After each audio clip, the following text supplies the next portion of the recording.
Good morning students, कैसे हैं आप सब। उम्मीद करती हूँ आप लोग अच्छे होंगे। आज हम लोग बहुत दिनों बाद वर्कशीट्स में मिल रहे हैं। चलिए, तो आज से आपकी वर्कशीट आना शुरू हो गई हैं, तो आप लोग थोड़ा सा पढ़ाई पे फोकस करें। बहुत दिन हो गए आप लोगों को मस्ती करते हुए, अपने पेरेंट्स को परेशान करते हुए, है ना। ये सब आपके पेरेंट्स की दुआओं का नतीजा है कि आपकी वर्कशीट्स आने लगी। आप लोग ने बहुत हराया है पेरेंट्स को, है ना। चलिए खैर, अब आपकी वर्कशीट आ रही है, दिल लगा के पढ़ाई कीजिए। तो आज से आपकी जो वर्कशीट्स है वो पहले की तरह ही 2 वर्कशीट्स आएंगी। तो पहले आपकी इंग्लिश की वर्कशीट आई है जो कि मैंने अपलोड कर दी है। दूसरे नंबर पे आपकी ये मैथ्स की वर्कशीट है। इसमें हिंदी मीडियम और इंग्लिश मीडियम दोनों है, तो दोनों को मैं बनाऊंगी। दोनों अलग अलग वीडियो रहेंगी। अगर आप हिंदी मीडियम वाले बच्चे हैं तो आप हिंदी मीडियम वाली देखेंगे, ठीक है। फिलहाल ये इंग्लिश मीडियम की मैं बना रही हूँ। तो पहले की तरह आप लोग इसे अच्छे से लेबल करेंगे। सबसे पहले वर्कशीट नंबर डालेंगे, डेट डालेंगे, सब्जेक्ट, क्लास, अपना नाम, अपने क्लास टीचर का नाम, यहाँ पे सब्जेक्ट टीचर का नाम लिखेंगे, ठीक है। लिखने के बाद जब आपका हो जाए अच्छे से, तो अब हम पढ़ना शुरू करते हैं। यहाँ लिखा है कंप्लीट ऑल क्वेश्चंस, सारे क्वेश्चंस आपको कंप्लीट करने हैं, ठीक है। इसके बाद यहाँ आपको दिया गया है स्टेटमेंट, स्टेट्स ट्रू और फॉल्स। अब ये बताइए, ये 2 स्टेटमेंट दिए गए हैं, इनमें से कौन सा ट्रू है और कौन सा फॉल्स है आपको बताना है। लेकिन इन स्टेटमेंट को सॉल्व करने से पहले हमें ये चार्ट एक बार देख लेना पड़ेगा। तो देखिए, यहाँ आपको दिख रहा होगा लिखा है नेचुरल नंबर। तो हमेशा याद रखिए, नेचुरल नंबर किसे कहा जाता है। नेचुरल नंबर कहा जाता है उन नंबर्स को जो 1 से शुरू होता है। अभी मैं आपसे कहूँ बेटा मुझे काउंटिंग सुनाइए, आप कहाँ से सुनाएंगे, 0 से? नहीं, आप कहाँ से सुनाएंगे, 1 से। आप कहेंगे 1 2 3 4, जहाँ तक आपको आती है वहाँ तक आप सुनाएंगे, लेकिन शुरू कहाँ से करेंगे, 1 से, ठीक है। तो वो नंबर होते हैं नेचुरल नंबर। और आपके होल नंबर किसे कहा जाता है, तो होल नंबर में क्या है, बस 0 ऐड ऑन हो जाता है, ठीक है। यानी 0 को हम जोड़ लेते हैं। अगर अब मैं आपसे कहूँ बेटा काउंटिंग सुनाइए, और अगर आपने मुझे 0 से काउंटिंग सुनाई कि मैम 0 1 2 3 4 5, है ना, तो अगर आप 0 से सुनाते हैं तो इसका मतलब क्या होगा कि ये आपके हो गए होल नंबर, ठीक है। लेकिन अगर इन्हीं होल नंबर में आप माइनस के नंबर्स और प्लस कर देते हैं, -1 -2 -3, ठीक है। अब इसके बाद ये पूरा नंबर आप अगर बस सुनाते हैं कि -5 -4 -3 -2 -1 0 1 2 3 4 5, ठीक है। इस तरह से अगर आपका नंबर चलते हैं तो वो होते हैं आपके इंटीजर्स नंबर। क्लियर है। तो अब पहला पढ़ते हैं। तो यहाँ लिखा है 0 is the smallest natural number. गलत, फॉल्स। क्यों? क्योंकि आपका स्मॉलेस्ट नेचुरल नंबर 1 है, 0 तो होल नंबर है ना। दूसरा आपका लिखा -7 इज़ नॉट एन इंटीजर्स। तो ये भी आपका फॉल्स हो जाएगा। क्यों? क्योंकि इंटीजर्स का मतलब ही होता है कि नेगेटिव मार्क्स। तो अगर नेगेटिव मार्क आपका यहाँ दिया गया तो ये इंटीजर्स हुआ ना, ठीक है। तो ये दोनों आपके फॉल्स हो जाएंगे। चलिए आगे चलते हैं। तो यहाँ लिखा है complete the given below table and right the answer of the given questions using table. अब आपको यहाँ जो नंबर दिए गए हैं इन टेबल को सॉल्व करना है, ठीक है। और उसके बाद नीचे कुछ क्वेश्चंस दिए गए, जैसा कि आप यहाँ देख पा रहे हैं, 3 क्वेश्चन आपको दिए गए, इन्हें सॉल्व करना है। चलिए तो हम पहले देख लेते हैं क्या है। यहाँ आपको नंबर दिए गए हैं 1 से 16 तक। उसके बाद बताया गया है कि जो नंबर आपके इवन होंगे उसको आप टिक करेंगे। तो पहले हम जान लेते हैं इवन नंबर किसे कहा जाता है। तो इवन नंबर वो होते हैं जो 2 से कट जाते हैं। कौन से होते हैं? जो 2 से कट जाते हैं, ठीक है। अब हम बात करते हैं, तो अब इसमें से जो नंबर 2 से कटेंगे उसके आगे आप टिक लगाते चलेंगे, ठीक। यह भी करवाऊंगी, पहले समझ लीजिए। दूसरे होते हैं आपके ऑड नंबर। ऑड नंबर वो होते हैं जो 2 से ना कटें, ठीक है। इसके बाद आते हैं आपके प्राइम नंबर। प्राइम नंबर उन्हें कहा जाता है जो सिर्फ या तो 1 से जाएंगे या अपने टेबल से जाएंगे। जैसे कि आपका हम लिख सकते हैं 5, ठीक है। 5 या तो अपने टेबल से जाएगा या 1 के टेबल से जाएगा। बस इस तरह के जो नंबर होते हैं, जैसे कि आपका 7 या आपका 11, ये अपने टेबल से जाएंगे या फिर 1 के टेबल से जाएंगे, बस। तो इन्हें हम कहते हैं प्राइम नंबर। अब ये लिखा है कंपोजिट नंबर। कंपोजिट नंबर उन्हें कहा जाता है जिनके फैक्टर्स, यानी कि जब हम एलसीएम करते हैं तो इनके फैक्टर निकालते हैं ना हम, कि कौन कौन से टेबल से ये जाते हैं, ठीक। किन किन टेबल से हम इन डिजिट्स को काट सकते हैं।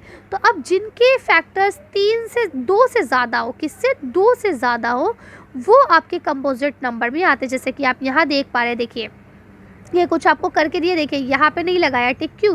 क्योंकि यहाँ पे इनके जो फैक्टर्स है वो 2 है, लेकिन देखिए यहाँ और यहाँ लगाया है। क्यों? यहाँ पे 3 फैक्टर्स है और यहाँ पे 5 फैक्टर्स है, क्लियर है। चलिए तो अब हम एक काम करते हैं, इस टेबल को सॉल्व करते हैं, फिर आगे कट चलते हैं। तो देखिए यहाँ लिखा है do you notice that prime numbers has only 2 factors, यानी क्या आपने नोटिस किया कि प्राइम नंबर्स की जो है वो सिर्फ और सिर्फ 2 फैक्टर्स होते हैं। तो यस आई नोटिस, कैसे कि हमें पता है प्राइम नंबर जो होते हैं या तो 1 से कटते हैं या फिर अपने टेबल से कटते हैं। ठीक है, चलिए अब हम इस टेबल को फिल करते हैं। तो यहाँ पे 1 और 2 तक आपको करके दिया गया, अब हम आगे से करेंगे 3 से लेकर 16 तक। तो देखिए अब बताइए क्या 3 2 के टेबल से कटेगा, नहीं, लेकिन 4 कट जाएगा। 5 कटेगा, नहीं, लेकिन 6 कट जाएगा। 7 कटेगा, नहीं, लेकिन 8 कट जाएगा। 9 कटेगा, नहीं, लेकिन 10 कट जाएगा। 11 नहीं कटेगा, 12 कट जाएगा। 13 नहीं कटेगा, 14 कट जाएगा। और 15 नहीं कटेगा, 16 कट जाएगा। ठीक है, तो आप यहाँ पर टिक लगा लेंगे। नेक्स्ट करते हैं। अब हम बात करते हैं आपके ऑड नंबर की। तो देखिए जो प्राइम नंबर में नहीं आ रहे हैं वो ऑड नंबर में आ जाएंगे। 3 5 7, ठीक है। इसके अलावा आपके देखिए 9 पे टिक लगा हुआ है। इसके अलावा 11 13 और 15। ठीक है, तो ये हो गए आपके प्राइम नंबर, वो सॉरी ऑड नंबर। ठीक है, अब हम आगे चलते हैं। अब आता है बारी आपके प्राइम नंबर की। तो मैंने बताया प्राइम नंबर उन्हें कहा जाता है जो सिर्फ या तो अपने से टेबल से कटे या 1 से, जैसे कि आपका हो गया 2, आपका हो गया 3 के बाद होता है आपका 5। देखिए मैं बोल रही हूँ, अगर मैं टिक गलत लगा दूँ तो आप लोग सही कर लीजिएगा, क्योंकि थोड़ा सा कॉलम पतले पतले ना तो थोड़ा मिसअंडरस्टैंडिंग हो जाती है, समझ में नहीं आता, थोड़ा कन्फ्यूजन हो जाती है ना। तो आप लोग सही कर लीजिएगा। वैसे उम्मीद करूँगी मैं गलत ना लगाऊँ। ठीक है, चलिए अब देखिए 7 भी सिर्फ अपने टेबल से या 1 से ही कटता है। इसके बाद आप आ जाइए 11 पे। तो 11 भी या अपने टेबल से कटेगा या 1 से। इसके बाद आपके 13, ठीक है, ये अपने टेबल से कटेंगे या 1 से। इसके अलावा 14 15 16 ये सबसे कट मतलब अपने टेबल से, इसके अलावा भी कुछ टेबल से कट जाते हैं। अब हम बात करते हैं कंपोजिट नंबर की, यानी जिनके फैक्टर्स 2 से ज़्यादा होते हैं तो उनको हम टिक करेंगे। तो इसके लिए हमें पहले फैक्टर्स को करना पड़ेगा। चलिए पहले फैक्टर्स कर लेते हैं, उसके बाद इनको टिक करेंगे। तो अब बताइए 3 का फैक्टर क्या होगा। 3 का फैक्टर होगा 1 या फिर 3। ठीक है, ऐसी 4 का फैक्टर क्या होगा। देखिए 4 अपने टेबल से 1 के टेबल से जाएगा, 2 के टेबल से भी कटेगा और साथ ही किससे कटेगा, 4 के टेबल से कटेगा। ठीक है, इसी के बाद अगर हम बात करें 5 की, तो 5 या तो 1 से कटेगा या अपने टेबल से कटेगा। ठीक है, इसी के बाद अगर हम बात करें किसकी, आपके 6 की, तो आप 6 का बता सकते हैं कि मैम 1 के टेबल से भी कट जाएगा, 2 के टेबल से भी कट जाएगा, 3 के टेबल से भी कट जाएगा और अपने 6 के टेबल से भी कट जाएगा। ठीक है, इसी के बाद अगर हम बात करें 7 की, तो 7 या तो अपने टेबल से जाएगा या 1 के टेबल से जाएगा। अब अगर हम बात करें 8 की, तो 8 देखिए आपका 1 से भी जाएगा, 2 से भी जाएगा, 4 से भी जाएगा और अपने टेबल से भी जाएगा। ठीक है, तो अब साथ के साथ यहाँ आप लिख लेंगे कि इसके कितने फैक्टर्स हैं, इसके कितने नंबर ऑफ फैक्टर हैं 2। ठीक है, इस वाले के कितने हैं 3। ठीक है ना, अब उससे नीचे वाले के कितने हैं, इसके भी आपके 2 हैं। ठीक है, इसके कितने हैं आपके, इसके हैं 4। ठीक है, इसके बाद अगला वाला जो है इसमें फिर आपके 2 है, 1 और 7। इसमें कितने हैं आपके, इसमें फिर से आपके 4 है, 1 2 4 8। ठीक, तो इस तरह से आपको इसे करना है। सही है, चलिए आगे चलते हैं। तो अब आप यहाँ देख पा रहे होंगे 9 का किया हुआ है। ठीक है, अब हम बात करते हैं 10 की। तो आप देखेंगे 10 किससे जाएगा, 1 अपने 1 से जाएगा, 2 से जाएगा, 5 से जाएगा और अपने टेबल यानी 10 से जाएगा। तो इसके कितने फैक्टर बनते हैं, 4। आपने 4 लिख दिया। उससे अगला आपका क्या है, देखिए यहाँ पे आपका 11 है। तो 11 या तो अपने टेबल से जाएगा या 1 से जाएगा। तो इसके कितने फैक्टर बनते हैं, 2। इसके बाद अगला देखते हैं हम, तो यहाँ 12 है। 12 किससे किससे कट जाएगा, देखिए 1 से भी कटेगा 12, 2 से भी कटेगा 12, 3 से भी कट जाएगा, 4 के टेबल में भी 12 आता है, 6 के टेबल में भी 12 आता है और 12 के टेबल में भी 12 आता है। तो इसके टोटल कितने फैक्टर हो गए, 6, यानी 1 2 3 4 6 और 12। अब हम बात करते हैं 13 की। तो देखिए 13 किस किस के टेबल में आता है, 13 1 के टेबल में आता है और या फिर अपने टेबल में आता है। तो इसके फैक्टर कितने हुए, 2। ठीक है, इसके बाद हम बात करते हैं 14 की। तो देखिए 14 1 में आएगा, 2 में आएगा, 3 में नहीं आएगा, 4 में नहीं आएगा, लेकिन 7 और 14 में ज़रूर आएगा। ठीक है, तो अब इसके कितने फैक्टर बने, इसके बने 4 फैक्टर। ठीक है ना, 4 टेबल में कटाइए। अब हम बात करते हैं आपकी किसकी, 15 की। ठीक है, तो अब बताइए 15 कौन कौन से टेबल में आएगा। देखिए 15 आपका आएगा 1 के टेबल में, 3 के टेबल में, 5 के टेबल में और 15 के टेबल में। तो इसके कितने फैक्टर बने, 4। अब देखिए 16 के यहाँ आपको फैक्टर दिए गए हैं, ठीक है। अब आपको क्या करना है, कंपोजिट नंबर पे लगाना है। अच्छा, अब आप सोच रहे जहाँ पे हमने कुछ नहीं लगाया, यहाँ पे हम इस तरह से इन्हें खाली भी छोड़ सकते हैं और अगर चाहे तो सीधा सीधा डैश भी लगा सकते हैं, ठीक है। वैसे खाली छोड़ दीजिएगा, डैश वगैरह लगाएंगे ना तो बहुत खिचड़ी पक जाएगी, ठीक है। अब हम बात करते हैं कंपोजिट नंबर की। तो हमने पढ़ा अभी कि कंपोजिट नंबर वो होते हैं जिनमें आपके 2 से ज़्यादा फैक्टर होते हैं, ठीक है। तो इसमें आपका एक तो आ जाएगा 4, इसके बाद आपका आ जाएगा 6, 6 के बाद 7 नहीं आएगा, 8 आ जाएगा, ठीक है। 8 के बाद आपका 9 भी आ जाएगा, 9 के बाद आपका 10 भी आ जाएगा, ठीक है, क्योंकि इन सब के ज़्यादा है। लेकिन आपका 11 नहीं आएगा, 12 आ जाएगा और इसके बाद 13 नहीं आएगा, 14 आ जाएगा, 14 के भी फैक्टर ज़्यादा है, 15 के भी फैक्टर ज़्यादा है और 16 के भी फैक्टर ज़्यादा है। अब उम्मीद करती हूँ आप लोगों को कि अच्छे से समझ में आ गया होगा या खिचड़ी पक गई है, लेकिन जब मैं आपको पढ़ा रही हूँ उसी वक्त आप लिखते चलेंगे तो आप कंफ्यूज नहीं होंगे, ठीक है। तो आप इसे वीडियो को डाउनलोड कर लीजिए और दोबारा से हल्की स्पीड में चाहे करके देख लीजिएगा, चाहे जैसे जैसे मैं बोलती जा रही हूँ वैसे वैसे लिख लीजिएगा, ठीक है। अब यहाँ आपको 1, 2 एंड 3 3 क्वेश्चन दिए गए हैं, जिसमें पहला क्वेश्चन लिखा है right all the numbers which have odd number of factor, यानी कि अब यहाँ आपको उन नंबर्स को लिखना है जिनके जो फैक्टर्स है वो ऑड नंबर हैं। ऑड नंबर कौन से होते हैं, ऑड नंबर वो होते हैं जो सिर्फ और सिर्फ जो 2 से नहीं कटते, ठीक है, सिंपल। तो अब देखिए यहाँ आपने देखा कि जो 1 है, 1 में एक ही फैक्टर है, 1 का फैक्टर कितना है, सिर्फ 1, ठीक है, इसका यानी कि ऑड हो गया ये, ठीक है। इसके बाद आपका कौन सा आता है, यहाँ आपका आता है दूसरा फैक्टर आता है 4 का, ठीक है। क्यों, क्योंकि 4 का फैक्टर जो है वो 3 है, तो आप यहाँ 4 लिख लेंगे, उन डिजिट्स को लिखना है, ठीक है, ठीक है। तो अब आपका हो गया 4। इसके बाद आपने देखा यहाँ पे सिर्फ एक डिजिट बचती है जो कि है 16, ठीक है। इसके फैक्टर्स 5 हैं तो यहाँ पे आप 16 लिख देंगे। तो 3 डिजिट ऐसे हैं जिनके फैक्टर्स जो है वो ऑड है, जिसमें आपका 1 के फैक्टर जो है वो आपके 1 है। इसके बाद आपका 4 का फैक्टर आपका 3 है, 4 के बाद एक आपका आता है 9, ओहो सॉरी मैंने 9 मिस कर दिया, 9 के फैक्टर भी आपके 3 है। उसके बाद आपका लास्ट जो आता है वो आता है 16, जिसके फैक्टर आपके 5 हैं। ये आपके 2 के टेबल से नहीं कटेंगे, ठीक है, इसलिए ये ऐसे नंबर है जिनके फैक्टर्स जो है ऑड है, ठीक है। अब मैं इसे रब करती हूँ, बहुत ज़्यादा खिचड़ी पक चुकी है। नेक्स्ट क्वेश्चन यहाँ लिखा है right all the numbers which have even number of factor.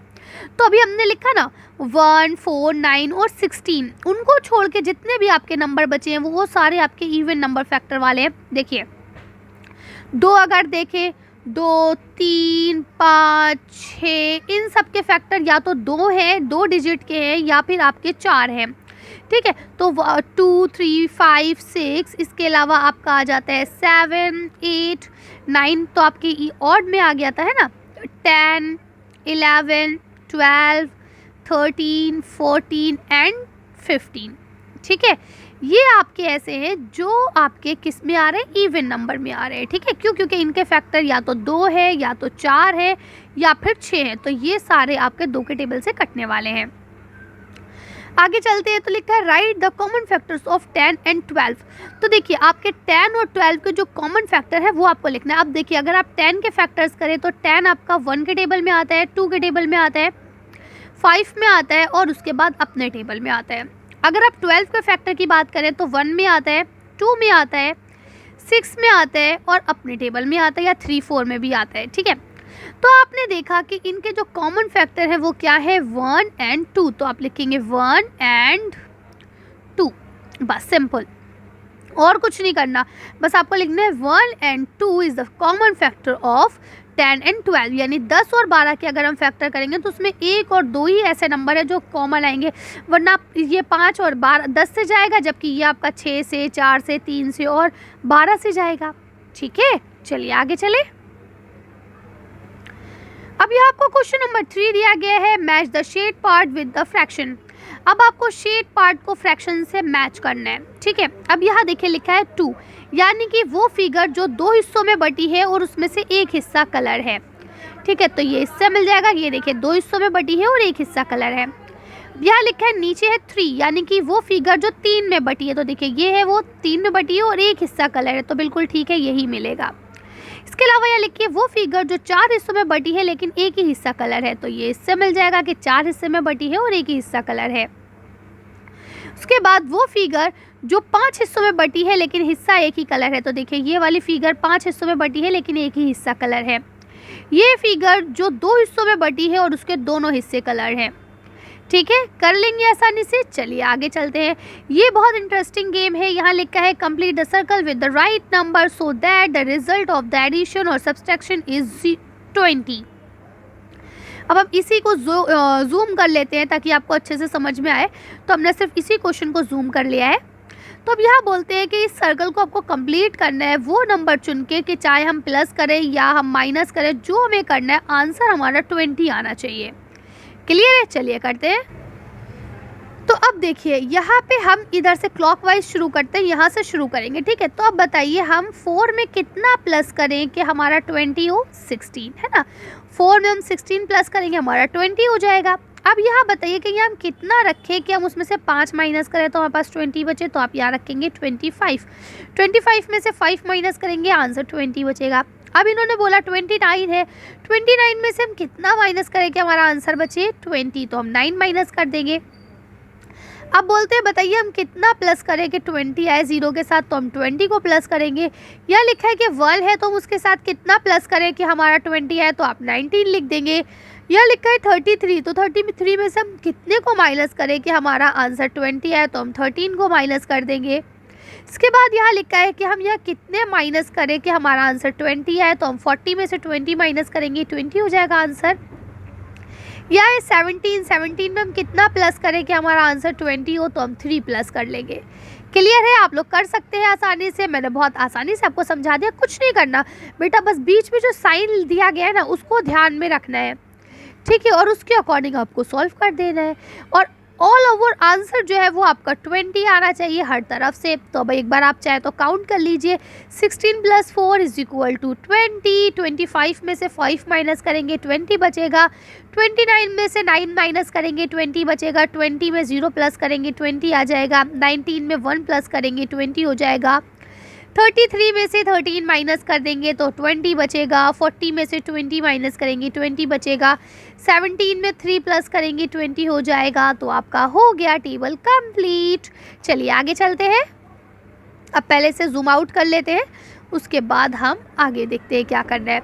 अच्छा, अब हमें आगे कुछ करना ही नहीं है। अब हमारी वर्कशीट यहाँ कंप्लीट होती है। तो आज की वीडियो में बस इतना ही। अगर आपको हमारी वीडियो पसंद आई हो तो प्लीज़ इसे लाइक और शेयर करें। अगर अभी तक आपने हमारे चैनल को सब्सक्राइब नहीं किया तो प्लीज़ हमारे चैनल को सब्सक्राइब करें। Thank you for watching.